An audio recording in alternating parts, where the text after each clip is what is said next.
কিছুদিন আগে আমি ইউটিউবে র্যান্ডমলি ঘোরাঘুরি করার সময় আমার সামনে একটা ভিডিও আসে, যেখানে বলা হইতেছিল একটা ডিস্টার্বিং মাঙ্গার ব্যাপারে।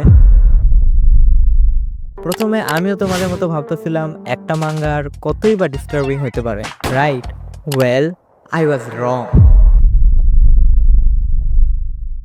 হেই হ্যালো, কি অবস্থা সবার? আমি স্কাই জেক্স এন্ড আপনারা দেখছেন আর পেজেন জেক্স।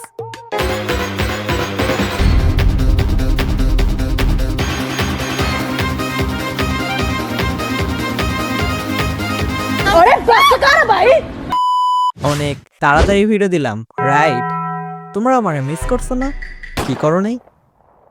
কেউ আমার মিস করে না কেন? 2004-এ মাই চেঞ্জ ডেইলি লাইফ নামের একটা মাঙ্গা রিলিজ হয়। এই মাঙ্গাতে মেইনলি মাইচেন নামের একটা মেইড আছে যে কিনা ইমোর্টাল, বাট সে কিন্তু পেইন ফিল করতে পারে। লাইক তুমি মরতে পারবা না, বাট পেইন ঠিকই ফিল করতে পারবা। অ্যান্ড এই পুরা মাঙ্গাতে বেসিক্যালি মাইচেনের সাথে হওয়া বিভিন্ন ধরনের টর্চার দেখানো হয়েছে। অ্যান্ড ভাই, এমন ভাবে টর্চার করানো দেখানো হয়েছে, you can't even think about it.